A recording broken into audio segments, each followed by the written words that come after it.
Good morning, comrades. It is Thursday, the 22nd of July, 2021. How are we doing today? It is another beautiful day. Folks, hey, what's up? We got Dan in chat. We got Dan Simpson. What's going on? Y'all should check out Dan Simpson over on his channel, twitch.tv/iDanSimpson. I'm going to be guesting on there pretty soon. Actually, I'll let you know right now, and this will be my explanation for why I haven't filled out that calendar that you sent me. But we got Cladonius too. So yeah, last 2 days have been absolutely insane for me. Like, I'm not even lying. Like, it's been ridiculous. So like, I had to bring my dog to the vet on Tuesday because he is very dumb. Did I spell your name wrong? Okay. I don't want to spell it wrong that I put it in here because I don't have the fancy bots that Dan has. Anyway, I brought him on Tuesday because he ate. We have like a water fountain for our cats and all this stuff, and they have little filters to make sure the water doesn't get all nasty. It stays clean and stuff, right? And it's like a little ring with like a little mesh bag underneath, filled with these little carbon pebbles that would, I guess, is what the water kind of like runs through. Yeah, that's how they get you. Well, this is how they got my dog, okay? I don't know what happened. I don't know how he pulled it off, but he ended up sneaking one of these filters out of the out of the bottom of the sink, like whatever. I don't know if it fell out or when we were changing one or whatever, and the little shit brought it to like a area wherever dogs bring things, and started eating it. Don't eat that. I mean, Petey just eats everything. He's like a machine. He's like Cookie Monster. So when I went to the vet the other day, I was making sure that that was all right, and we've been sort of like giving him some meds and things like that. So that's pretty much handled at this point. That part we can put behind us. Okay, that part's over with. It's finished. But then yesterday, this is the best part. Yesterday was supposed to be the most chill day, right? I didn't have work. It was me and Kimberly, my wife. We're supposed to just hang out. Just have a regular, normal day. Maybe read some books. Maybe just take it easy. Something. So we're just sitting out in the backyard. I actually had taken a nap. I was very, very I was vibing pretty good that day. And then, she was washing some clothes or, doing just like basic chores. And I go inside from off our back porch, and they have just like pools of water like in my house, like just pooled up in the house. So we we get a bunch of towels, we start cleaning the whole thing up, we start cleaning up the mess, just because it was pretty disastrous. And okay, maybe our washing machine, our clothes washing machine needed to be serviced in some kind of way. Maybe we needed to fix it. So anyway, I go in the bathroom and there's water in there too. So, then I start panicking. Like, what the fuck's going on here? And next thing you know, we get a guy to come over, a guy that we know, and he just starts looking and checking things out. It ends up going from a washing machine problem to a, oh shit, we might have a huge plumbing going to the sewage problem. So it's been a day. It's been a couple of days. So if I'm feeling a little bit stressed out, feeling a little bit black-pilled, that's part of why. So anyway, how y'all doing? So basically that's my explanation, Dan, for why I haven't filled the thing out, because I don't know what days are gonna look like going forward. But I do want to be going on Dan's show real soon. Leftist and Chill. Have a little conversation with him. But yeah, it's crazy time, man. It's been crazy time around here. I'm just trying to whew. But yeah, the other thing that's got me feeling pretty black-pilled is these Louisiana COVID numbers. So yesterday, in Louisiana, we hit our third highest spike in days since the beginning of the fucking pandemic, since the entire beginning of COVID. We had 5,388 cases, which is, I mean, that's pretty crazy. Like we're supposed to be done. This is supposed to be the end of the pandemic, I thought. Right? Why are we having like this huge spike in numbers? And so now I'm freaking out because I go back to school, like literally I go back to school on the 2nd of August, which is like 2 weeks away. Less than that. It's like, what, like 12 days away. And so like, I'm kind of thinking of like, what the hell is going to be happening here? It sounds like some kind of sabotage by a freedom fighter dog who doesn't appreciate their master. But look, the cats and the dogs, they share the water bowl. Okay, they both drink out of it. There's solidarity in the drinking fountain. Dragon Slayer 19. By the way, welcome, man. But I understand where you're coming from. But yeah, so I see these COVID numbers spiking, and I'm just sort of like kind of freaking out. You know, I'm a little bit nervous about it. I'm going back to school, and I live in like the part of town, like it's basically like the suburbs, where, you know, people are not going to be like following all the protocols. There's going to be people that are not, you know, like we'll probably have a fairly high like non-vaccinated group. Hey, it's Blanca too. What's up, Blanca? We love Blanca. And yeah, I don't know. I'm just kind of like super worked up about it. I mean, I'm looking at these numbers. I just had them up a minute ago. Like the line, I know it's bad when that line's going up and not down. So I don't love that. I don't love that. I looked at, oh yeah, this motherfucker right here, Steve Scalise. You could tell it's bad when Steve Scalise, who is like the, you know, he's like one of these, he calls himself David Duke without the baggage. Yeah, there could be, oh yeah, you're right, G Wolf. There could be dead people in the street now, and like lockdown's not going to ever happen again. Yeah, at that part's over with. Like lockdown happened, it can be like the monster from fucking Watchmen at the end of that comic, and like people could be literally like pouring dead out of buildings, and we're not locking down again. It's not going to happen. But anyway, Steve Scalise, this motherfucker right here, like on Sunday, like literally at the beginning of this week, is like, yeah, I got vaccinated finally. Like you know it's bad when Steve Scalise, the like David Duke without the baggage guy, is getting vaccinated and like trying to like push people to get vaccinated. Like it's gonna be bad again, folks. It's not over with. I hate to be like I was like thinking about this. Like I was thinking about this when all the other bad shit I was talking about happened yesterday. So like, yeah, I don't know. I'm feeling a little bit freaked out.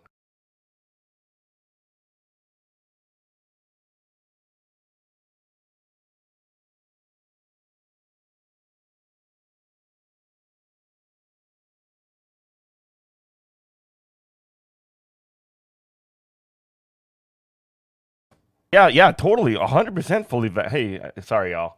100% fully vaccinated people can get COVID. Like that's part of the problem. I mean, like supposedly the symptoms won't be as bad, but like still it's like you can definitely get COVID, and the fact that like so many people haven't gotten vaccinated means that it gets to transfer like a lot more quickly, and it'll mutate a lot more as well. So yeah, it's a problem. Since Fox is making half-assed attempt at telling people to get the shot, you know. Yeah, exactly. I mean, not like I mean, it's not even like all of those people on Fox News or whatever, but it's like the ones that are like, I guess, not doing the most horrible, like openly white supremacist shows. You can see right here on the new cases. Like this is the big spike at the beginning of the year, and then it came back down, and you can see it's going up again. It's going up again. And Louisiana, where I live, has only like the 40. I'm sorry, not even 40. It's like 36% vaccination rate, which is like That's not going to cut it, folks. This is basically just going to be COVID forever. Like it's just going to be waves of it coming through until people get like actually vaccinated and like actually stop the spread of this thing.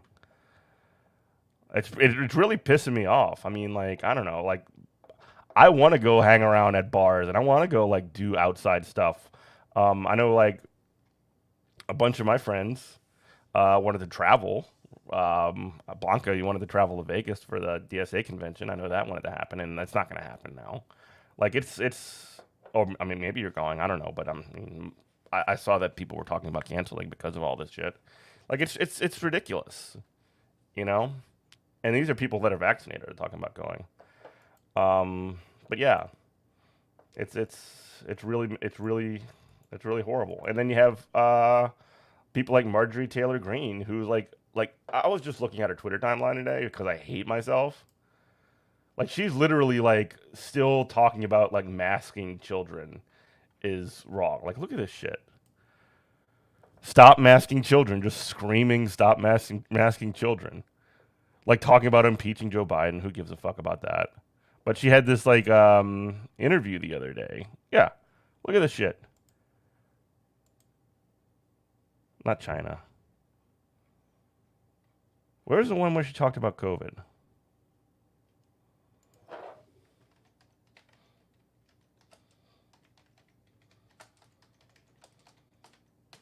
This woman is a psycho, I'll tell you what. She got suspended for giving COVID misinformation. Where's the video?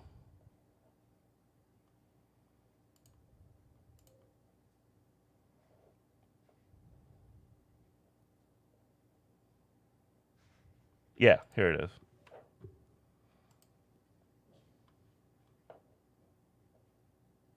Good morning, Squiddideer.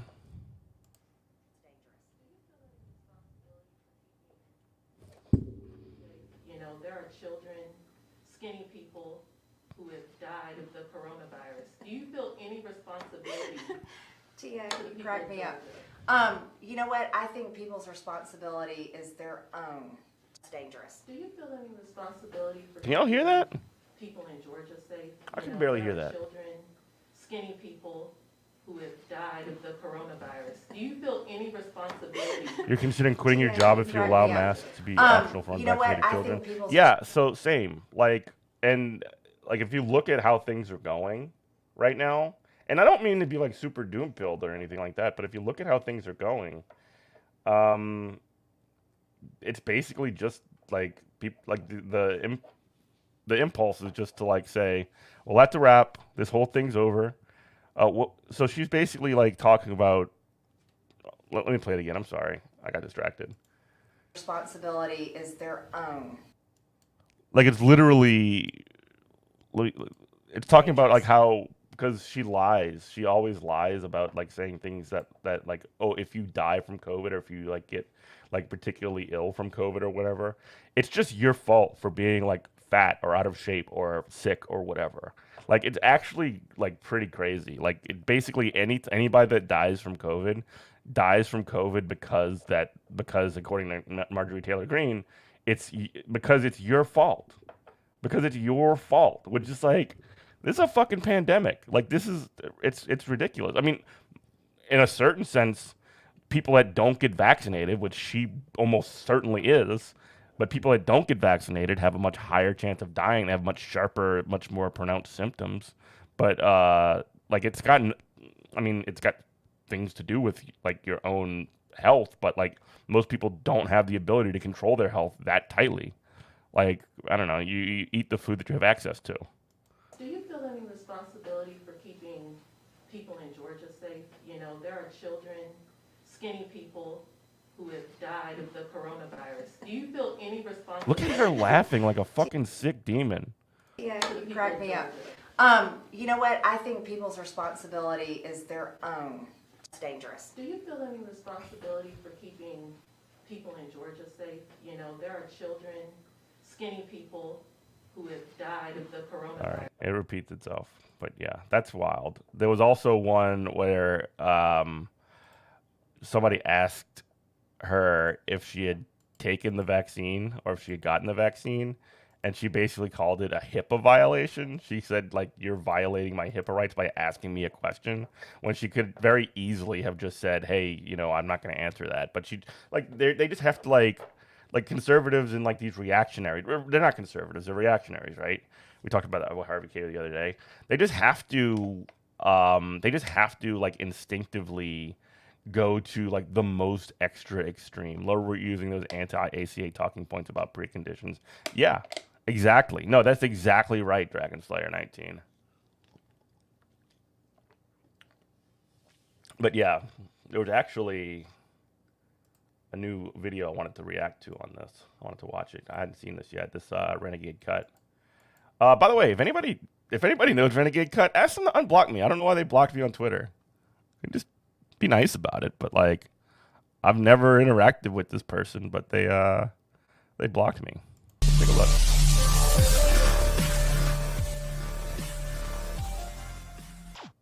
Right-wing conspiracy theories have long been the background radiation of the conservative movement in the United States. Paranoia about communists hiding in every closet helped galvanize conservatives in the 1950s. The John Birch Society spread the conspiracy theory that President Dwight Eisenhower was behind a communist conspiracy to sabotage the United States from within. Moral panics of the 1980s about devil worship helped the religious right gain a greater foothold in politics. The Republican Remember Satanic Panic? I remember it from the 90s. I don't remember it from, like, the 60s. Satanic Panic was crazy. Party played along, acknowledging in private how these voters played into their hands while shrugging them off in public. During the Barack Obama administration, at the height of the birther conspiracy theory, the President of the United States had to release his birth certificate to the public. Republican response was feigned innocence about this right-wing conspiracy theory. Why even do this? This is a distraction, House Republicans said, knowing full well that they had benefited from this delegitimization of their political opponent for the past several years. Traditionally, a right-wing conspiracy theory begins with a half-truth or a reference to a real event, but with a secret, hidden agenda. The greater context or details that debunk this theory are either ignored or labeled propaganda. To a conspiracy theorist, any attempt to debunk the conspiracy theory must be part of the cover-up. This allows the conspiracy theorist to continue believing no matter how often the claim is fact-checked or I don't know anything about the West Memphis 3. I'll look it up. Proven false. For example, the birther conspiracy begins with a real event, the birth of Barack Obama. It utilizes some truths, such as Obama's father being Kenyan, but spirals out into falsehoods after that, all of which have been disproved and discredited over the years by fact-checkers and researchers. Right-wing conspiracy theorists believe in birtherism not because the evidence is compelling, but because the theory feels culturally true to them. It reinforces their pre-existing political belief about the duplicity of anyone to their left, and their pre-existing racist belief about the criminality of African Americans. Endorsement of a conspiracy theory is a form of motivated, false reasoning that is used to protect an individual's pre-existing worldview. In recent years, Damien Echols' book, Life After Death, is excellent. It's a very interesting case. Okay, I'll take a look. Find it fascinating that after Jonestown, the Satanic Panic starts, a reaction to satanic cults, which didn't exist while Christian cults were actually out there killing quite a few people. Yeah, I mean, yeah, exactly right. That traditional conspiracy theory it's a way to avoid the actual issues and just sort of like drum up something. It honestly comes across like a lot of what goes on with like the way that people scream about critical race theory and shit like that too. Blanca, you co-sign on the book, okay? All right. What's the book called? On its head. Life After Death? Now, a conspiracy theory can flourish even without the half-truth or the real event. Instead, a conspiracy theory can gain a great deal of traction simply through repetition, by being adopted by someone in a position of power, or both. In their book, A Lot of People Are Saying, authors Nancy L. Rosenblum and Russell Muirhead described this new conspiracism as conspiracy without the theory. Donald Trump's popularity on social media allowed him to create conspiracies out of whole cloth and legitimize them through repetition of his followers, through shares and likes and retweets. If a lot of people are saying it, and the President of the United States is endorsing it, the conspiracy theory has the illusion of being credible, no matter how incredible the claim. Even with Trump no longer in office, other well-known Republicans are running with these conspiracies without theories. Senator Ted Cruz, Rudy Giuliani, and others are pushing the election conspiracy theory. House Minority Leader Kevin McCarthy and others are using the term deep state. Right-wing conspiracy theories are propagated by two forms of bad actors: the manipulators and the true believers. The manipulators are usually the politicians, the pundits, and others in power. The believers are the targets of this manipulation. Paradise Lost on YouTube. These are all about West Memphis 3. Don't think West of Memphis is on YouTube though. Okay. You're not happy with Tipper? You're still not happy with Tipper Gore? I mean, what's there to be happy about? All she did was freak out about, like, what was it? She was the one about music, not video games, right? Or was she the one that freaked out about video games, like violent video games? I can't remember. All right, I'm gonna have to check those out. I wonder if I can watch those on stream.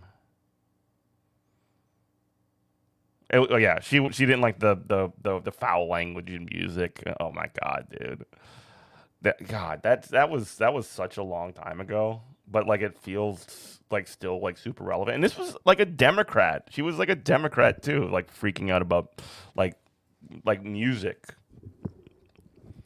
So yeah, manipulators, the politicians, the pundits, the Marjorie Taylor Greens of the world, who can profit from the conspiracy, often not genuinely believing. Well, I'm not convinced that she doesn't believe it. Games were what back then? Weren't HIDEF? I don't know what that means. Memphis 3 case is insane, and media coverage and even the documentaries just make it all more crazy. All right. They weren't what, J-Wolf? PMRC? What's PMRC?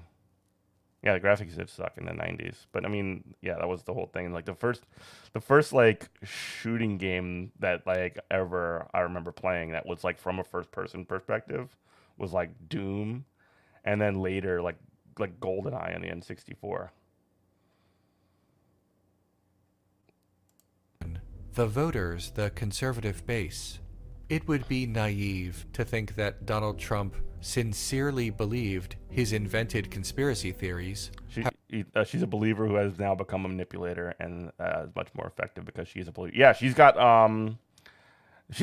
like credibility on that. She's got credibility from the perspective of like she was definitely like on the inside, and like whether or not she actually believes things doesn't matter because like the effect is the same. Like whether or not she believes it doesn't really matter.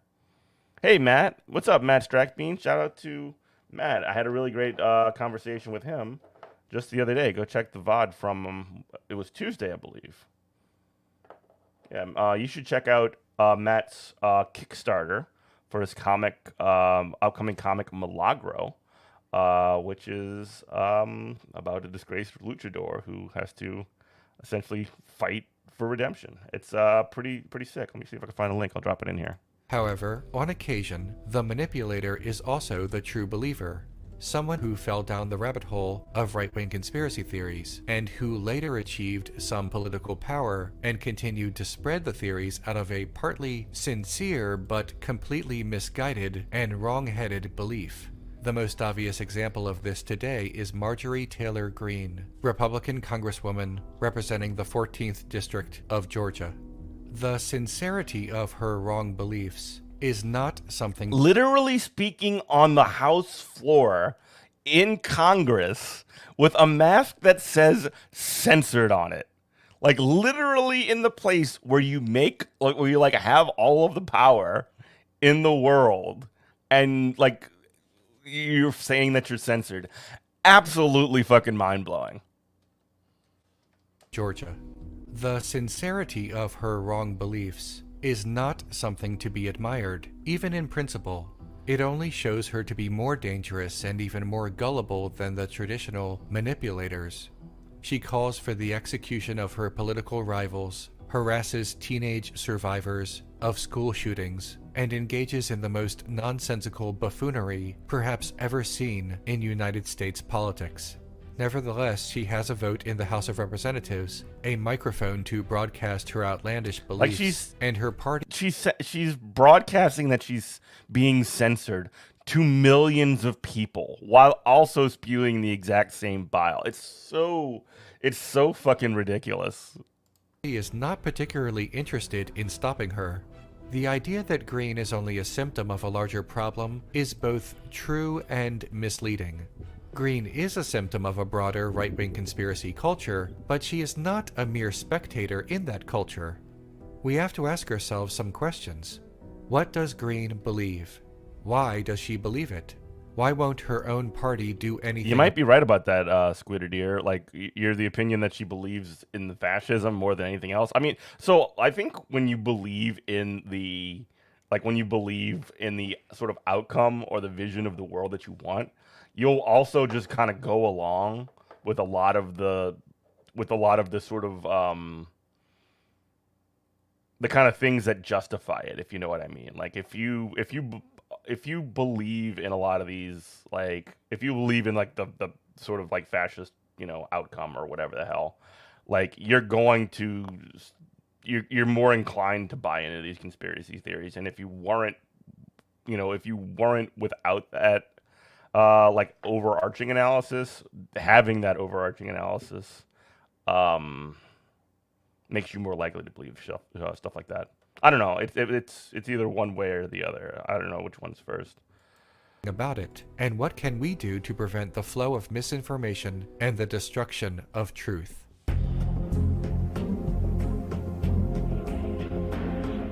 A common misperception of right-wing conspiracy theorists is that they are poor, uneducated, white trash. But this is a classist stereotype. The far right is actually often funded and motivated by wealthy benefactors, and the true believers are often suburban, middle-class whites. Remember, conspiracy theorists accept their bizarre worldview because it feels culturally true to them, not simply due to a lack of higher education. Marjorie Taylor Greene's father, Robert, owned Taylor Commercial, a prime contractor responsible for the oversight of construction. Greene's family could afford to send her to the University of Georgia, a well-respected institution. She earned a business degree. In 2002, her father sold Taylor Commercial to Marjorie and her husband, Perry Greene. Morning, top damage wizard. The future congresswoman did not vote for president in 2008 or 2012, but the candidacy of Donald Trump in 2016 energized her and motivated her to seek out like-minded conservatives on the internet. In 2017, her search led her to write for American Truth Seekers, a now-defunct conspiracy theory website, and Law Enforcement Today, a police propaganda website. Mixed in with her conspiracies were garden-variety right-wing talking points. In one article for Law Enforcement Today, Greene warned of an incredible amount of migrants and drugs invading the country. The article came complete with pictures and grainy videos that allegedly proved her claims. As her articles continued, they became more and more unhinged. For example, an article for Law Enforcement Today was about how Beto O'Rourke, back when he was 15 years old, wrote a... So, like, she and Lauren Boebert just made so much hay off of Beto O'Rourke. I know that there was a lot of push outrage to when he especially decided when he was running for president that he was gonna very feebly decide that he was gonna go hard against guns, which is insane to do if you're a representative in Texas, by the way. And Lauren Boebert literally has in her Twitter bio, or maybe in one of her tweets, I can't remember which. Let me see if I can find it. She basically credits Beto O'Rourke for her being in the House. Let me see if I can find it.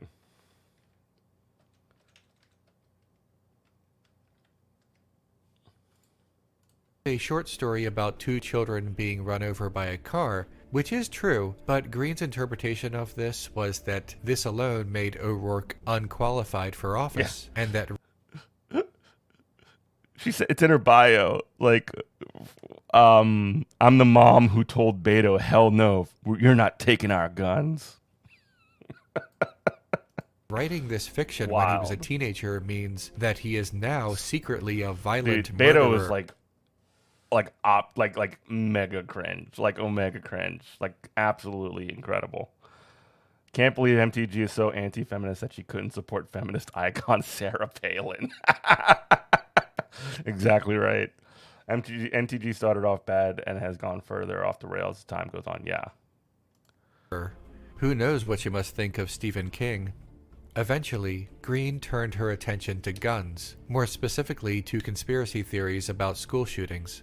The conspiracy theorist right has long spread the idea that many of the most prominent mass shootings do not actually occur, and that they are false flags staged by crisis actors. Alex Jones of InfoWars infamously said this about the Sandy Hook massacre. Green speculated that the tragic Las Vegas mass shooting of 2017 was also staged. In general, this theory can be debunked through common sense and critical thinking alone. In order for Sandy Hook or Las Vegas to be staged, an incredible amount of people would have to be involved. Entire communities full of actors would have to be created. Cemeteries, schools, law enforcement, public officials, every local news station, almost every other national news station, many figures within a political party, and more would have to be complicit and with no real evidence uncovered. Experts and mathematicians have conclusively shown that the more people know about a conspiracy, the shorter the amount of time it would take for it to be exposed. Conspiracies do happen. Anytime more than one person collaborates on a crime or scheme, it's a conspiracy, but widespread conspiracies are exposed dependent on how many people know about it. The CIA, The idea that like QAnon think like people like QAnon people think that there can be like such an absolutely like incredibly like complex conspiracy theory that includes so many of the like lizard people that run the world and like nobody leaks it is it's actually incredible to me. Like it's kind of mind blowing. Yeah, stage for what? False flag, but why? To make guns illegal? But yeah, no, that's exactly right though, in the sense that like the it's literally in place just to like to promote fear and to make people scared of things that like they just want to hold on to them. Like it's the the gun. They want to take God out of school. They want to take away our guns. And yeah, they're trying to like make us all gay by it's crazy. Saw a post yesterday where you saw a guy in the middle of a famous school shooting and his dad thinks he's a crisis actor. I mean, that was what happened with if you remember, Alex Jones said when the Sandy Hook school shooting happened, where it was like a couple dozen kids were murdered. He basically called that a false flag and called the kids crisis actors. The David Hogg was called a crisis actor. I mean, I've got, I think he's kind of like, somewhat of a damaged person, but like a crisis actor, probably not. It sounds like false flag and crisis actors are the type of big government jobs guarantee that governments are obviously trying to push. Yeah, of course. I mean, but they're job creators, though, right? I mean, we need job creators. Example, has been involved in a number of horrendous and bizarre conspiracies over the course of the last century, but they only remain secret for so long, and even when they are exposed, they are whitewashed as necessary. So yes, conspiracies do happen. Do you want to put crisis actors out of work? Is that what you're trying to say, Dragon Slayer 19? Because I don't think that's very cool. I don't like it. But not the kind of harebrained conspiracies that Marjorie Taylor Greene talks about. Greene has taken a more active role in rooting out these so-called false flags. In 2019, Green confronted and harassed David Hogg, a survivor of the Parkland school shooting. Over the next 2 years... Yeah, there you go. The Parkland kids. Basically calling them crisis actors, essentially. David Hogg, a survivor of the Parkland school shooting. Over the next 2 years, through her articles and Facebook posts, Green focused her attention on prominent Democrats, spreading nonsense about a Hillary Clinton assassination list and the debunked Seth Rich murder theory. Green called for the murder or execution of Barack Obama, Hillary Clinton, John Kerry, and Nancy Pelosi. Everything from the ludicrous Pizzagate to the lesser-known Frizzle Drip theory about Hillary. Crisis actor union 420, local number 420. You wonder if crisis actors have a union. Yeah. Did I see Jimmy Dore said he's done more for Medicare for All than Bernie? Send me the link. Oh my God, shoot me the link on Discord. Let me pull up my Discord. Clinton mutilating a child. That is so fucking stupid, Jokey. Like, unbelievable. It doesn't even matter who's actually done more for Medicare for All than some other person. Like, that's ridiculous already. But like the fact that he's gonna say that as though like it's true and that it matters is fucking mind blowing. Like the entire force to vote thing. I'm getting on a digression here, but the entire force to vote thing is literally just like making Medicare for All look stupid. Like it makes it look like a bunch of idiots are trying to like fight for something that's actually never gonna happen. So, okay. Could you whisper it? Could you DM it to me on here or on Twitch, on Twitter rather? No. That's fine. Don't be.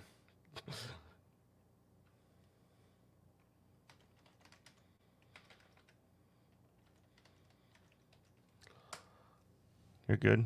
No, don't apologize for derailing. That's gonna make me crazy. If your kid was a hog, he would and she came out at him like that, I would have went to prison for TOS violation. That's all you're saying. It's in Minecraft, right? On a videotape that does not actually exist. Many of Green's theories are tied to her Christian faith, often engaging in Islamophobia and anti-Semitism. Green Jewish space laser is decimating forest. Hell yes. George Soros is a Nazi. Ilhan Omar and Rashida Tlaib were not members of Congress because they didn't swear in on a Bible. I love that shit. Various anti-Semitic theories about a space laser that annihilates forests, and perhaps an even more offensive one about George Soros being a Nazi. Soros was actually a Holocaust survivor. Her Islamophobia is perhaps even more pronounced. In February 2019, Green visited the United States Capitol to harass Ilhan Omar and Rashida Tlaib, falsely declaring that if they took their oath of office on the Quran instead of the Bible, they are not officially congresswomen. In truth, representatives are not legally required to take their oath with their hand on a Bible. Also that year, in a sign of things to come, Green called for true believers to flood the Capitol and use violence if necessary to achieve their goals. The culture of conspiracy. In case it were not clear already, there is no evidence whatsoever to support any of Marjorie Taylor Greene's claims. There are so many conspiracy theories swirling around in Greene's mind that one might find it difficult to imagine that anyone could believe all of them, but it's important to understand that these conspiracy theories touch upon one another through the connective tissue of right-wing ideology. They are entangled in a larger web of belief, and this entanglement of belief is fostered through the interconnection of social conservatism, religiosity, and a sensationalized media. There is a culture or subculture that contains qualities that makes it a perfect incubator for conspiracy theories. First, we need to broach the sometimes uncomfortable subject of religion. According to various studies, higher religiosity is directly associated with a higher belief in conspiracy theories. Religiosity allows an individual to be more susceptible to supernatural thinking, taking unusual and incomplete data on faith. A study by Professor Inga Jasinskaja-Lati concludes that it is not self-categorization as a person of faith that increases likelihood of belief in conspiracy theories, but the importance attached to that faith. A person of faith for whom their religion is a secondary or minor part of their identity is not much more likely to believe in conspiracy theories, but a person of faith for whom their religion is a primary or major part of their identity is more likely to believe in conspiracy theories. This may explain why a separate study by the Public Religion Research Institute found that white evangelical Protestants are most likely to believe in the QAnon conspiracy theory. When asked about the core tenets of the theory, even without referencing QAnon by name, a staggering 22% of white evangelicals responded that they agreed with its conclusions, and only 21% rejected it outright. By comparison, only 9% of unaffiliated or non-religious Americans agreed with its conclusion, and 57% rejected it. So, wait. So, 22% agree with QAnon of this is white evangelicals. 21 rejected. So, like, 22% of white evangelicals doesn't seem that high, actually. I don't know. I mean, it's definitely higher than, like, non-religious people. But, like, it's only 1 point higher than the rest. And then there's a giant chunk in the middle that's sort of like, I don't know, I don't have an opinion on QAnon.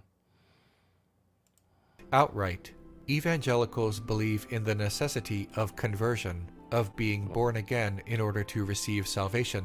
It is not a faith about one's personal relationship with God, but about conversion of the masses to a very specific form of Christianity. An unwavering belief that everyone else is wrong breeds a mindset that any action is necessary in bringing the fold Thanks, Martin Luther.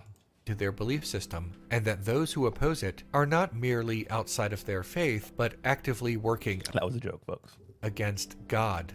A number of right-wing conspiracy theories center on absolutely, or the way that they their Christianity manifests. This is, I mean, at least I don't read this as an attack on Christianity in and of itself. I read it as like a critique of like individual people that do their religion in certain particular ways. To be 100% clear, like I'm not and obviously the Martin Luther thing was a joke, but yeah, like holy shit, dude. You sent that to me, Choki? Where did you send it to me? On in which way? religion, specifically the devil.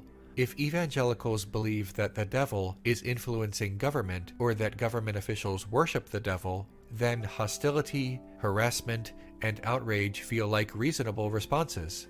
Religiosity and political positions are often intertwined. Reproductive rights, separation of church and state, school prayer, marriage equality, and so forth. Evangelicals are far more likely to be conservative and Republican. Thus, their religion makes evangelicals not only more susceptible to supernatural thinking, but I'll check that after this video. Also more susceptible to demonizing anyone who opposes their faith-based political positions. I got you. Second, a number of right-wing conspiracy theories are about the government, but it must be understood that the right wing does not mistrust the government writ large.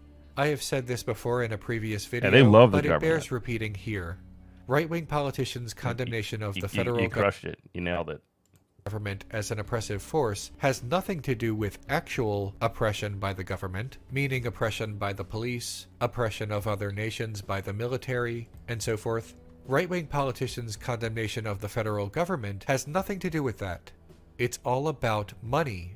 The federal government regulates capitalism through safety laws and the minimum wage, and right-wing politicians and their donors don't want that. That is why right-wing politicians tell voters that government is the problem. Their ideology has nothing to do with government. That is merely a boogeyman when one is required. To use a different ideology for comparison, anarchists want to abolish the state and create a more egalitarian society. The right wants to abolish egalitarianism because they believe that egalitarianism violates their strict social hierarchy, Yeah, no, that's a good natural law. distinction. Therefore, That's a good like right wing libertarians, especially too, who like has some crossover with this group. I mean, obviously, if you went to like like Yaron Brook or whatever, or somebody who like thinks themselves to be like an intellectual libertarian, they'll be like above this kind of stuff. But like if it's like hogs, like that are anti-government hogs or whatever, they want the structures within the society like to remain the same. However, however they want the hierarchies to persist. Like I can fuck with the anarchist. I don't call myself an anarchist, but like I can fuck with this idea because it's my end um vision of the world as well. At least like if we can ever get to the idealized form, and there's going to be a lot of different steps that would have to take place along the way. I can fuck with this, but yeah, the point is the egalitarianism. right-wing conspiracy theories about government are never actually about oppression. Instead, right-wing conspiracy theories involving the government are about threats to their strict social hierarchy. In the minds of conspiracy theorists, centrist politicians like Hillary Clinton transform into revolutionary figures who want to open borders and change the racial demographics of the nation. Donors like George Soros transform into radicals who want to change the Christian demographics of the nation. The right does not fear the government, they fear sabotage from within. The sabotage of the United States and its traditions, its hierarchies. And they are so terrified of this potential change in the status quo that milquetoast politicians like Joe Biden are seen as communist devil worshippers. The threat that they allegedly pose to their strict social hierarchy, their God-given natural law, motivates belief in... Imagine being a conservative and just like being afraid of Joe Biden, the guy who's agreed with you on everything for like the past 40 years. And like thinking he's a communist or something. It's crazy. Yeah, no, I don't think Joe Biden's a radical leftist. No, I don't think he's like a secret communist. That would be sick if he was, but he's definitely not. In the unbelievable.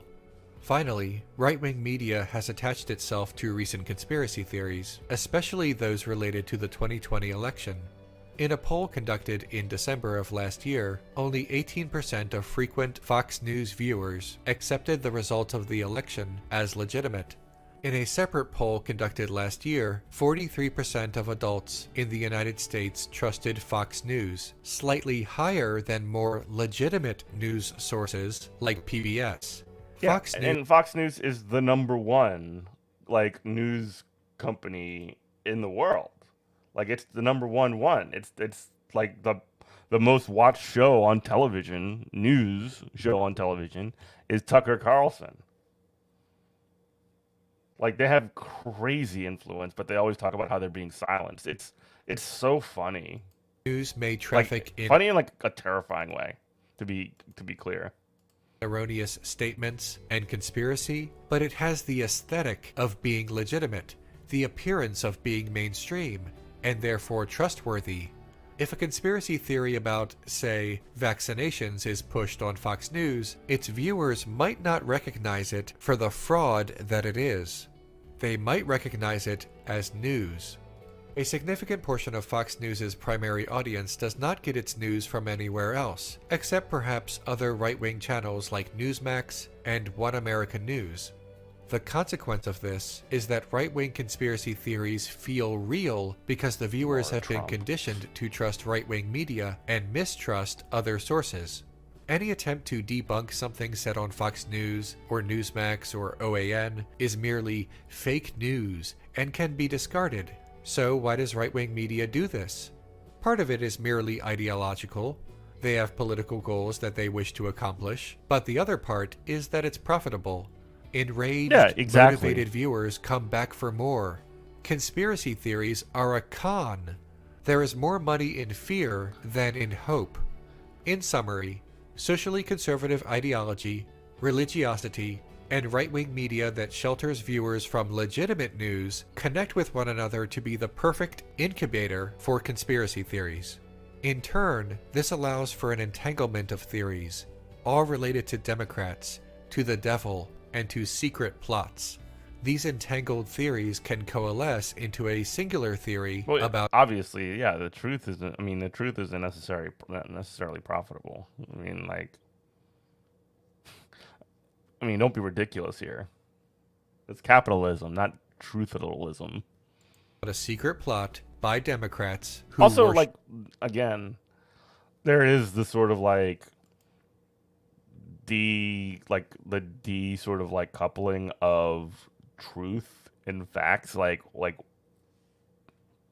don't know, the idea that I don't know, it comes down to the fundamental question of what is truth, and that's something that you can really easily mystify just by throwing in a little bit of bullshit or interpreting facts in particular ways that are not good faith. You can have the same facts and have the same string of facts and have multiple different truths, if you know what I mean. Worship the devil.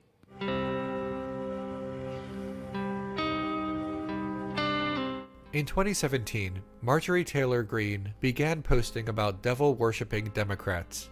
This was weeks before the first QAnon post. The basics of this lie already existed for religious right-wing conspiracy theorists. Q simply popularized it, gave it a name, a brand, a motto, and a new central figure, Donald Trump, the savior of children.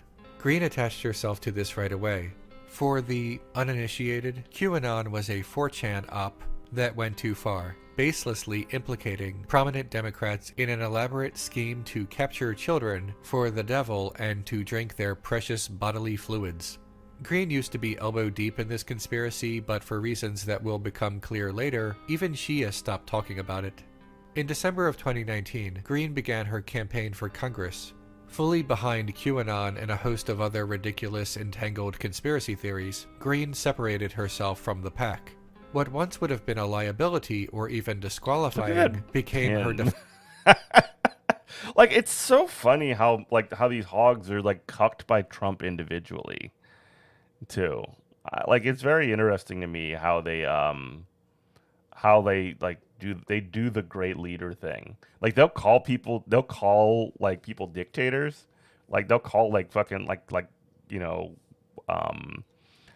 Maduro or something a dictator, but then they'll do the dear leader thing with Trump. It's crazy. It makes zero sense.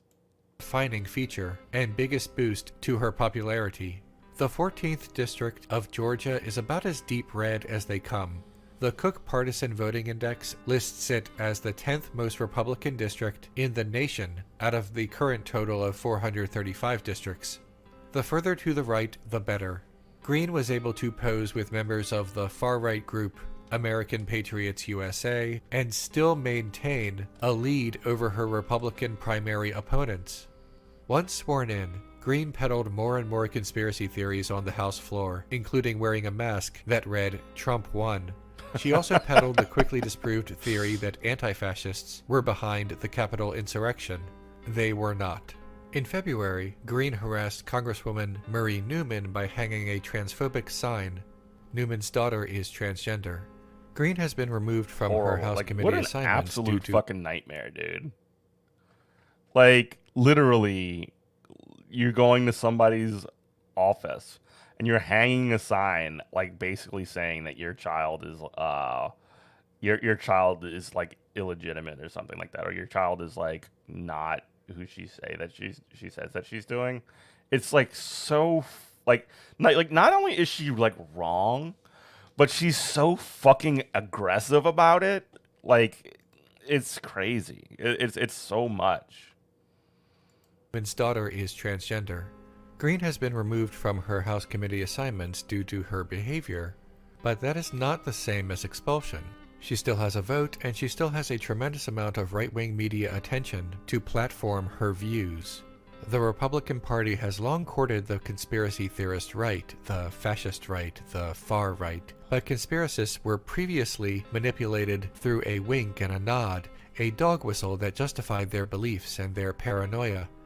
Now the rules have changed. The dog whistles have been replaced with bullhorns. Why is the Republican Party going all in on conspiracy theories?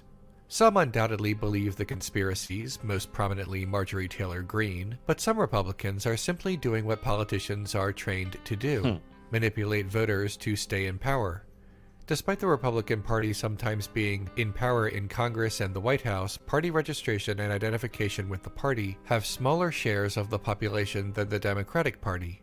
According to Pew Research, 33% of all registered voters in the United States identify as Democrats, 29% identify as Republicans, and 34% identify as independents.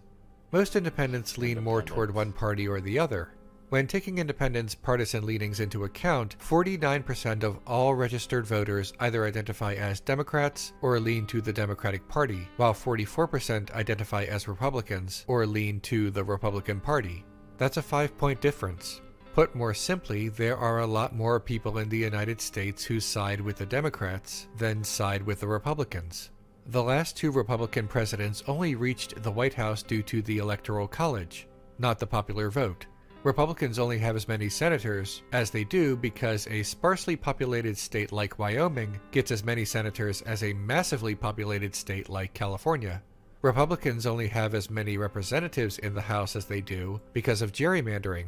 This is not mere speculation, it's a Republican strategy called Red Map, and the party is openly proud of it. If representatives and senators were apportioned through population, Congress would always be controlled by the Democratic Super Party. spreader event right there. Like, holding a rally like that, just fucking jail. Right now.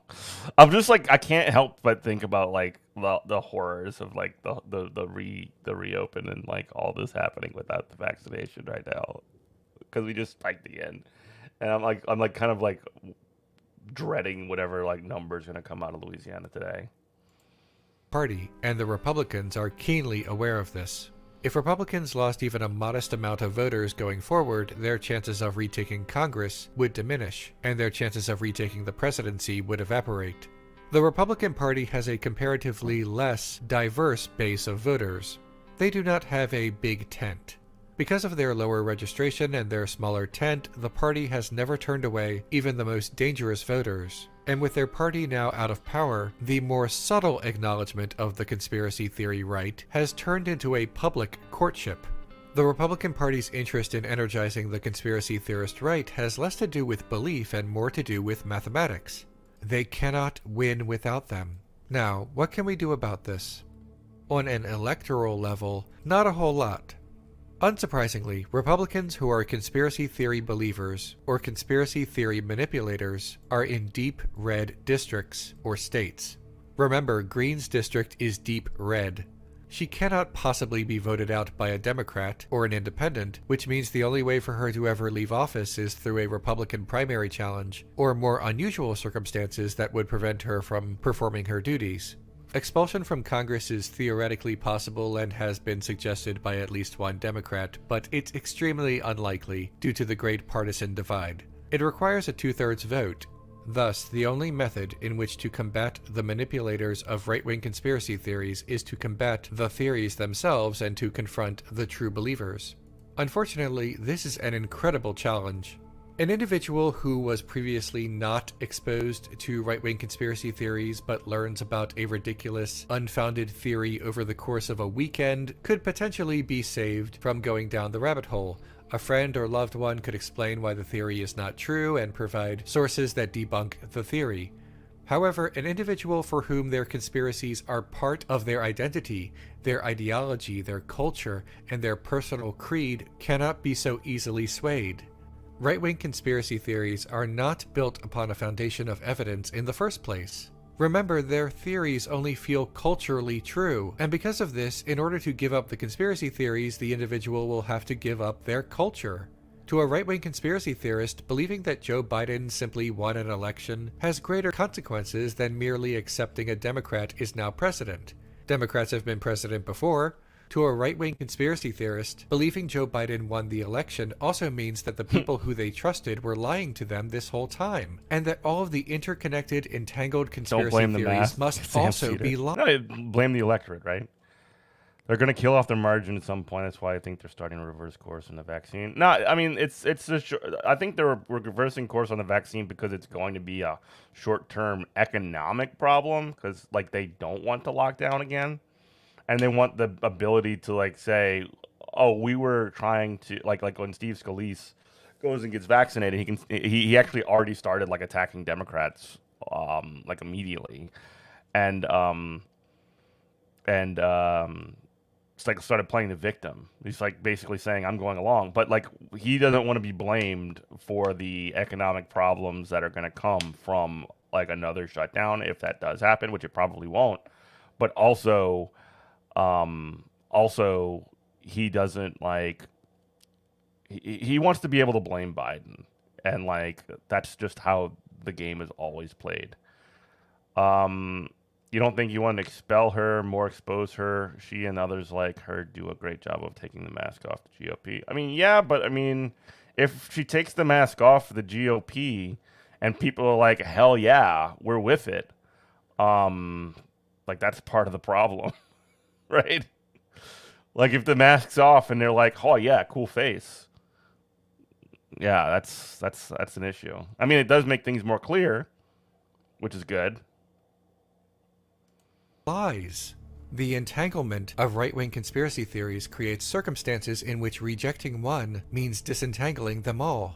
Because of this, right-wing conspiracy theorists will not allow for the possibility that even some of their most ludicrous beliefs could be false. Learning that everything they ever believed is a lie is too traumatic to consider. On a wider scale, misinformation in public spaces and the internet can only be combated through real information in those same spaces. Many of QAnon's true believers have left the movement, partly because Trump is no longer in office and therefore incapable of fulfilling the prophecy or whatever, but also because of a series of informative, popular documentaries exposing the origins of the conspiracy theory. Even Green is That's not basically been that done with effective. QAnon, at least in public. As for Green's career in politics, her future is uncertain. She might flame out spectacularly, but representatives in their districts... That's hopeful. That's like wishful thinking. Seeing her flame, I don't think that's gonna happen. She's pretty safe. Louis Gohmert is still pretty fucking safe. She's safe. Often embed themselves there for years, even decades. Green must never be allowed to become normalized. Once that happens, the needle will move, and it will be difficult to ever move it back. All right. So, somebody please ask Renegade Cut to unblock me. I like their videos. I don't know why I'm blocked on Twitter. But yeah, here's the link to that video if you want to watch it or share it, give it a like, all the stuff. So Choki, I looked at this this Jimmy Dore video like that you sent me, and the problem is like it's 30 minutes long. Is there like a time where he says what you said he said? Oh, I forgot to cover Scabby. So Scabby the Rat, by the way, undefeated. He is so essentially. This is I think you can get through this quick. Scabby the Rat's like a legend, right? Scabby the Rat is like this big inflatable rat that essentially you put up when you're having like the labor movement will put a Scabby up when like when like you're having an action. It's supposed to like represent the fucking scabs and the the bosses and all this other bullshit. And it's something that essentially was challenged in the National Labor Relations Board, that essentially this is like unlawful that you should have this like dumb inflatable rat, and obviously they're doing this because it bugs them, right? But anyway, it got tested out. Again, Scabby's a legend. It got tested out in the NLRB, and NLRB ruled that Scabby is illegal. So, hell yeah. Hell yeah. They should get the scabbies, like so many scabbies at Frito-Lay right now. Just like line the fucking place with scabbies. You think she'll be the 2024 VP pick? Oh my god, dude. Oh my god, dude. The untrue Rat King. Hell yeah. Hell yeah. All right. So where in this Jimmy Dore video does it say what she said? Because apparently he claims that that he's done more for Medicare for All than Bernie Sanders. I just don't want to watch 30 minutes of Jimmy Dore. I want to know where it's at. So Choki, if you're still in here, let me know. Let me know. There was a new philosophy tube that I wanted to watch. You want to watch that? It's about social constructs. Yeah, let's watch that. Choki, if you're in here though, let me know if oh, she might have went and watched Andrea's stream. But if you're still in here, let me know what the if there's a timestamp or something on the on when Jimmy Dore says that.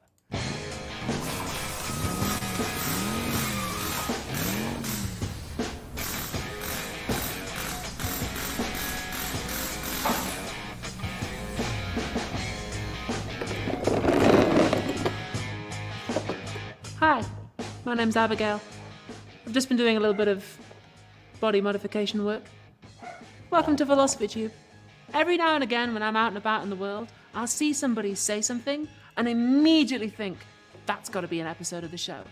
Usually it's somebody very passionately defending a philosophical viewpoint without necessarily realizing the depth of what they are saying. And to me, that's like the bat signal. I grab my tools and I go to work. I want to pop the hood on what they've said and take a look at all the philosophy inside. And today, I have found a doozy. There's a British website called Mumsnet. It's a forum for parents. And a while ago, there was a thread that started with, "Mother is a social construct. Discuss." And one lady wrote, "Carrying and birthing my child was not a social construct." And I saw that and I was like, Philosophy Tube time, baby. This lady was actually making a metaphysical claim. Metaphysics is the bit of philosophy that broadly looks at existence. So if ethics is, how do I be a good driver? And aesthetics is, how do I make my car look cool? Metaphysics is, what are cars? What are they made of? Yeah, what is a mother is like, because, I mean, obviously that first person has defined what a mother is as, like, carrying and birthing a child, as opposed to, I mean, there's obviously more to it than that, right? If you were to take a class, you might look at things like causation, free will, space, and time. I once had a metaphysics lecture where the professor argued that time does not exist, which was very funny because, no joke, he turned up 10 minutes late. So when I saw that comment, I wondered two things. Firstly, what is a social construct? And secondly, why do people sometimes have such strong feelings?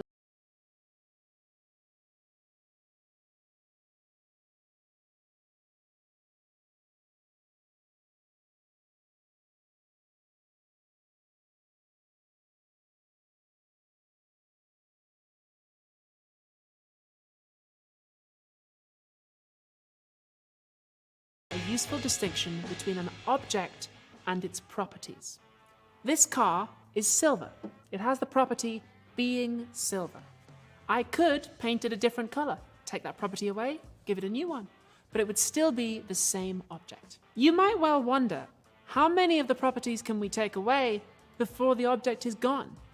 If I give this car new paint, new engine, new brakes, new electricals, is it still the same car? That's the kind of question a metaphysician would think about. For now, though, you understand this distinction between an object and its properties. And there's different kinds of properties too. Some we would say are intrinsic. That means you can't really separate the object from the property. It's an intrinsic property of triangles that they have three sides. If you take that away, it's not a triangle anymore. Others we would say are relational. This car has the property being next to me. But if I move, then it doesn't have that property anymore, because it depends on my location. If this car was my favorite, we would say that it has the property being my favorite, which is not only relational, but depends on my feelings rather than my location. And now, here's the million-dollar question. What kind of property are things like being a woman, being a man, being black, white, gay, straight, whatever? Are they intrinsic? Are they relational? Are they something else? What do they depend on? It's got to be both, right? Like, I don't know. There's got to be some component of, like, undeniable reality that composes certain things. However, like, the social part and how things are perceived. Not, things are different between, like, gender and, because gender is, like, literally a social construct, right? Like, literally. Race is too. Yeah, I don't know. But there are traits that are associated with those things. So I don't know. Tell me, Abigail. They are pretty important. Are they intrinsic? Are they relational? Are they something else? What do they depend on? Which property exploding Pinto must I disclose to sell at the free market? A real existential question. True. I guess that's a legal question, though. That's a legal question more than anything. Lawful answer to her question is the only VIN number is the car. So, I guess you can't replace the frame in a firewall. Okay. They are pretty important. I mean, but VIN numbers are a social construct too. You can just file that motherfucker off, and it's just a truck, right? Or just a car. I guarantee that properties like that have shaped your entire life. They've sure as hell shaped mine. So, what the heck are they? In offering my theory of social categories, the aim is to reveal the cogs. Like, if you file a VIN number off, is it no longer a car? In offering my theory of social categories, the aim is to reveal the cogs and belts and arrangements of parts in machines that often are oppressive. To start solving this puzzle, we can do something that philosophers love. Well, that's a social question, though, right? If you can't dispose of a car without the VIN number, then, like, that's a social decision that's been made that manifests itself, like, in law, right? It's still a car. And if you enjoy this, then you should absolutely study metaphysics, because this is like half of it. Imagine another Earth called Earth 2. And on Earth 2, they have all the same ideas we do about sex and race and gender, all those same categories, but they also have an extra one called Schmite. Schmite is very simple. There's two kinds of people on Earth 2, bigs and minis. Bigs is any adult over 5 feet tall, and minis is anyone under. And let's say that whether you're a big or a mini really affects your life on Earth too. Like, if you're a big, you can get a better job, you can get a nicer house, you're allowed to marry whoever you like. If you're a mini, life is hard. Suppose we were to meet the people of Earth 2, and we said, Schmite is just a social construct.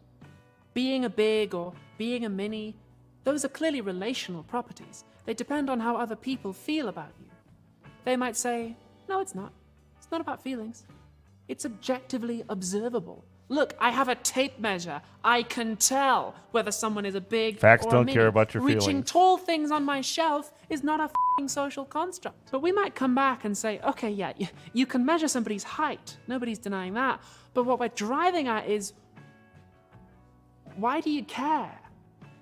Right. Why have you constructed your social systems around this feature? Maybe you've got a good reason for it, but on Earth 1, we don't do that. We have the property being tall, but we don't have the property being a big or being a mini. So you guys must have invented them. And all the Earth 2 people will be like, you guys are weird. Meanwhile, the people of Earth 0 are looking at us going, whoa, what's all this stuff about race and sex? I mean, we understand skin color and reproductive organs. Yeah, we're not erasing anybody's biology or anything like that, but Right. you guys divided your whole population and You based your whole society around this? Why? And maybe we'd say, well, it's evolutionary psychology, you know? On Earth 1, some of us can carry children, some of us can't, so we evolve different societal roles, and we make that distinction. Carrying and birthing a child is not a f***ing social construct. And they might go, okay, yeah, but what about Mother's Day cards? I mean, are you seriously telling me that you evolved to buy each other those? Come on. Get out of town. There's You're definitely back. some aspects of being a mother that you've invented. I mean, there's nature, you've got your natural properties, yeah, but then you guys, you've added a whole bunch of stuff on top of that. You're doing augmented reality shit, like projecting extra properties onto the world.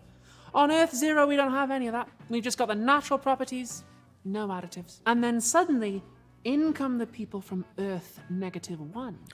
And they're like, whoa, hold on there. What's all this stuff about natural properties? The only reason that the people of Earth 2 bother to measure height, the only reason they have a concept of height, is because they care about schmite. The act of measuring someone's height isn't a neutral thing that happens before they get assigned big or mini. When you measure something, you're already assuming that there is something there worth measuring. So these supposedly objective natural properties of yours are also social constructs. It's not augmented reality, it's full VR, son. On Earth -1, we don't have any of that. We're all Hold on, just let me go back. vibing.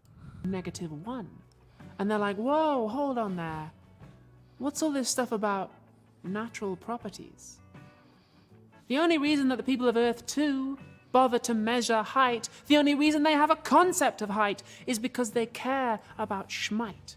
The act of measuring someone's height isn't a neutral thing that happens before they get assigned big or mini. When you measure something, you're already assuming that there is something there worth measuring. So these supposedly objective This is natural assignation of value, right? Like, just generally speaking. Like, this, if we're going to... And it's arbitrary. Like, you know, in a lot of senses, people that are tall, you know, are considered to be like more attractive or something like that, right? Which might make smart, yeah, right? But that's an arbitrary thing. That's what, like, when you measure something, know. you're already assuming that there is something there worth measuring. So these supposedly objective natural properties of yours are also social constructs. It's not augmented reality, it's full VR, son. On Earth -1, we don't have any of that. We're all just vibing. Presumably, life on those other Earths would look a little bit different. If you were walking around Earth 2, you'd see signs with like bigs only and stuff, because social constructs shape our environment. Suppose we took a whole city of people here on Earth 1 and we erased their memories so they didn't know about sex and race. Would they reinvent those categories when they saw their environment? Would they look at public toilets and go, oh, hey, there's 2 different spaces here? But in our Philosophy 2 proving math is the only objective reality since all these realities are numbered and includes negative numbers. Yeah. I mean, like again, like the quantifiability of numbers is indisputable. However, like the like who cares is sort of the question, right? Like, it's objective, but like the value of those objective measures is I wouldn't say they're arbitrary, but they're sort of conditional, right? Basing on what you're trying to do. our homes, we've only got one. What's up with that? Would they go, oh, hey, we've got darker skin and we all live on the bad side of town where the houses aren't as nice? Why? Our social constructs have shaped our environment, which in turn reinforce our social constructs. I think that was an episode of Star Trek, actually. So we've identified this whole layer of reality, which really affects our lives, but which we seem to be just inventing, at least to some extent. So, what is going on?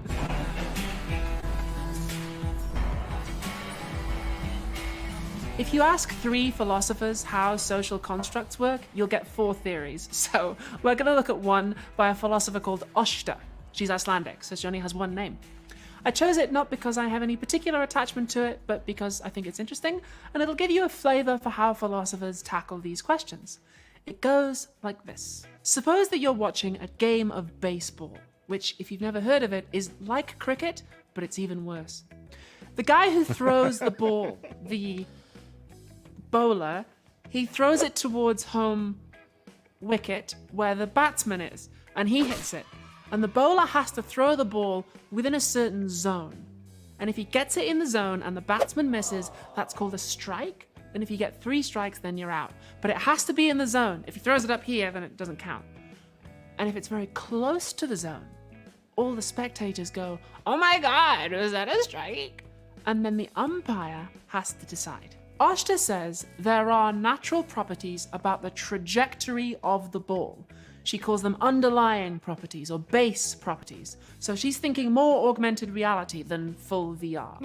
No, in baseball, the umpire is the arbiter of reality. The umpire gets to determine whether or not it's a strike or a ball. It's like very, very, really, I mean, top down. I mean, it's one single person's opinion is the only one that matters, at least in the immediate sense.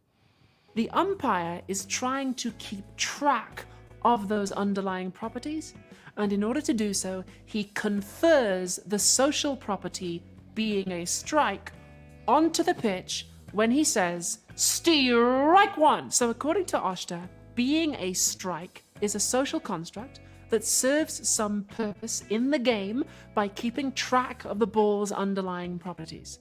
Similarly, on Earth 2, being a big is a social construct that serves a purpose in a social game by keeping track of people's height. Each of us has a lot of features, and only some of them matter socially in a particular context. Examples: I'm 168 centimeters tall and have shoe size 39. I have short hair and I'm wearing black pants. I speak English with an Icelandic accent. I'm extremely nearsighted, have moss green eyes and pale skin, breasts, broad shoulders. Some of these features matter socially in a context. Others do not. What is it for a feature of you or me to matter socially in a context? The answer I give is, a feature is socially significant in a context in which people taken to have the feature get conferred onto them a social status. That last bit is important. Baseball's one thing, people are another. Properties like being a woman, being a man, a mother, black, white, that's not a game. That's your life. Consider the property being cool in the context of a high school. If you're cool, you might be able to get away with stuff that other people can't. But at the same time, there could be expectations on you that might be stifling. It's a lot of pressure being cool. Tell me about it. I imagine. It's pretty clear how you get a strike in baseball. It's less clear how you become cool, because there aren't really any rules. People just start treating you differently and you thereby acquire coolness. Nobody really decides it either. There's no umpire at the school gates going, "You're cool!" It's just the community decides to confer coolness on you, or not, maybe even unconsciously. In baseball, the umpire was trying to keep track of the underlying properties of the ball's trajectory. On Earth 2, they were trying to keep track of the underlying property of height. But what is the underlying property of being cool? Well, there probably isn't just one, right? It's probably like a vague bunch of things, like wearing the right clothes and having the right attitude, liking the right music. See, we need rubrics and a criteria, a specific criteria to determine if somebody's cool. You know, this is not we need objective measures to make this determination, and we need a hard line to make sure that we have the cool people in and the uncool people out. It's not really a set list, and you don't have to have all of them. Philosophers actually have a word for this vague bunch. It's called a homeostatic property cluster. It comes from biology. Think about a word like mammals. Mammals have a whole bunch of properties. We have warm blood, we produce milk, we give birth to live offspring, and if an animal has enough that's very cool. You could not do anything cooler in high school. Of those properties, we say, okay, so that's a mammal. But it's not a hard and fast list. Parody. The duck-billed platypus lays eggs, but it's definitely a mammal. Who decided that? Is there a platypus umpire? No, sadly. It's the community again, the scientific community. The philosopher Richard Boyd says the whole point of classifying animals is to be able to predict and explain things about them. That's the science game, if you like. And that's why homeostatic property clusters are so useful. Properties in the cluster tend to occur together in nature, either because having one causes you to have the rest, or because there's some underlying mechanism that causes them to occur side by side. So, if you know that an animal has warm blood and it gives birth to live offspring, you can predict X, Y, and Z about it because the properties tend to occur together. When European scientists... Yeah. The libertarian vision would be to have a agency to determine, like, I hire an agency to determine whether I and everyone around me is cool, and we would need a second co-agency to determine whether that agency is cool enough to make that determination. Scientists first encountered the platypus, they were confused. Some people thought they were faking, others thought they belonged in a category all their own, until they realized they had so many of the other properties in the mammal cluster that if you want to win the science game, you've got to classify them as mammals. On Earth Zero, there are no mammals. They know about warm-blooded animals, yeah, but mammal is a social construct that we use to keep track of certain underlying properties. And on Earth Zero, they play the science game differently, so they don't use that social construct. On Earth -1, they don't even have the underlying properties. They're all just like, bro, have you seen these platypuses? These things are adorable. Look at the platypus.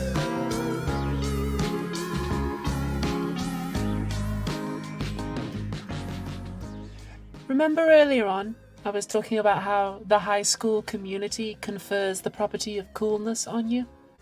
Or the scientific community conferred the property of mammal on the platypus? What if communities disagree? What if someone was like, actually, the only important thing for deciding whether an animal is a mammal is whether or not it lays eggs? What if the anime club think that you're really cool, but the Quidditch team don't? Are you cool?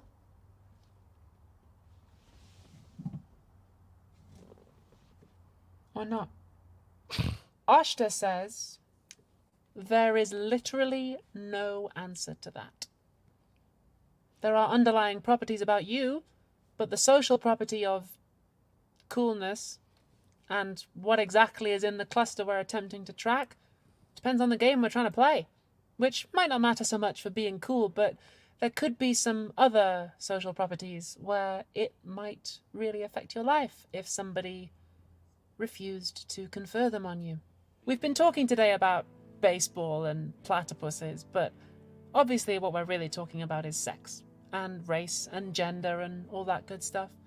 When I wrote the script, I deliberately went a bit more abstract with it because sometimes when we talk about social constructs, people get really angry. Like, remember earlier on, I talked about social constructs being full VR rather than augmented reality? That was a reference to a philosopher called Judith Butler. They wrote a famous book in the 90s called Gender Trouble, in which they argued that sex is a social construct, as opposed to a biological natural property.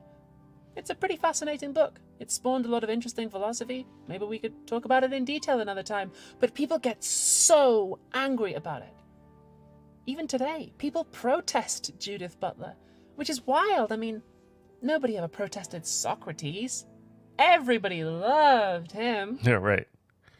Unfortunately, some of the people who get angry about social constructs aren't really making a philosophical argument so much as they are trying to rationalize a dislike of trans people. Really, like, it's like the nap for coolness, right? You're not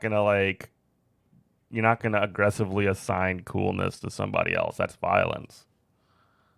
Especially in my country, the debate about who does and does not have the property, being a woman or being a man, isn't really about metaphysics. It's just a kind of proxy way of deciding whether people like me get healthcare and human rights, which is a shame. I mean, I think this philosophy is kind of interesting on its own. I wish we could talk about it without The Road to Turfdom is actually a pretty incredible title. that. I said up top that social constructs are built into our environment, and the way we think about our environment facilitates different kinds of engagement with it. For instance, say you take your car in to have the airbags replaced after they've gone off, and the mechanic says, "Why did the airbags go off?" And you say, "Well, an onboard sensor measured a deceleration of greater than average braking speed, and that sent an electrical current along a circuit to a heating element, triggering a chemical reaction releasing nitrogen gas." The mechanic might say, "Okay, but why did the airbags go off?" And you say, "I had 19 pints and crashed into a wall." If you give that first explanation about sensors and nitrogen, well, then I guess we just have to fit another airbag. But if you give the second explanation about drunk driving, well, now we need to talk about your insurance.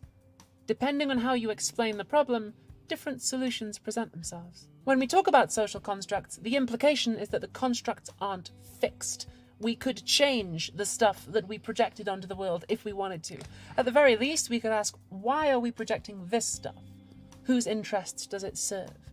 There's an inherent possibility of changing society here, which is therefore inherently political, and that can be pretty scary. For instance, consider that the gay rights movement in my country leant hard on the idea of born this way, the idea that homosexuality is innate and therefore can't be right or wrong.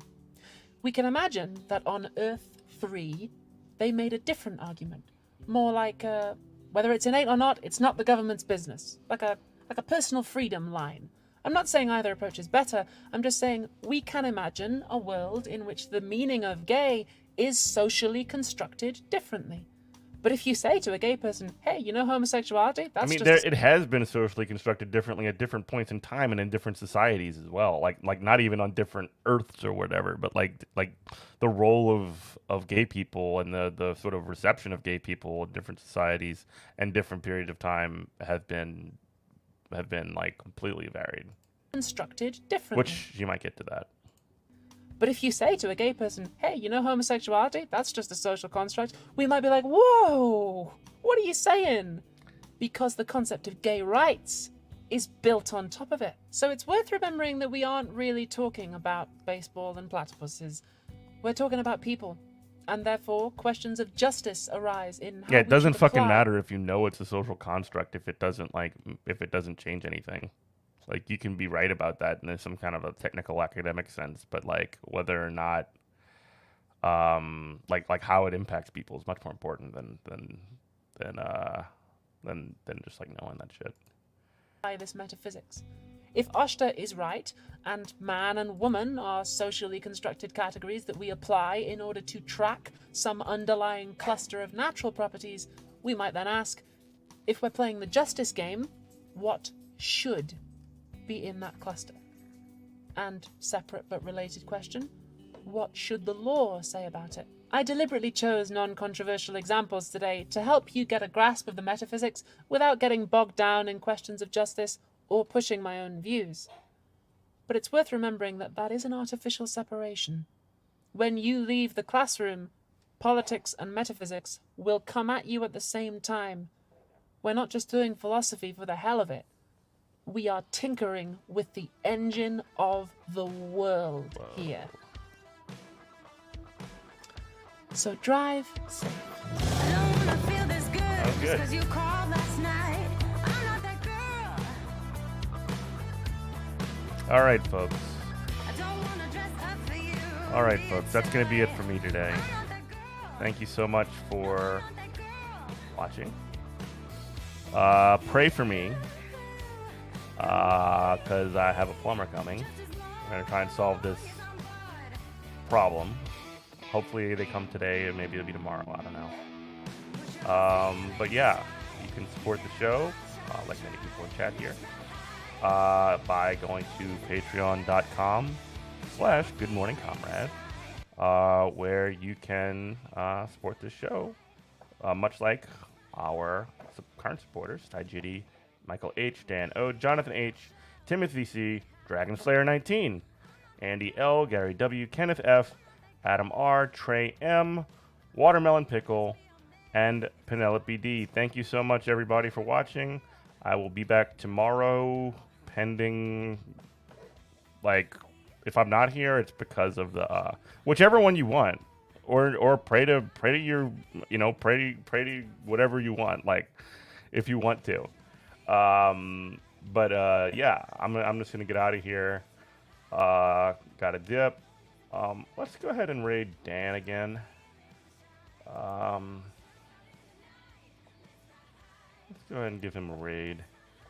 But yeah. All right, folks. Y'all have a good day. I'll catch you later.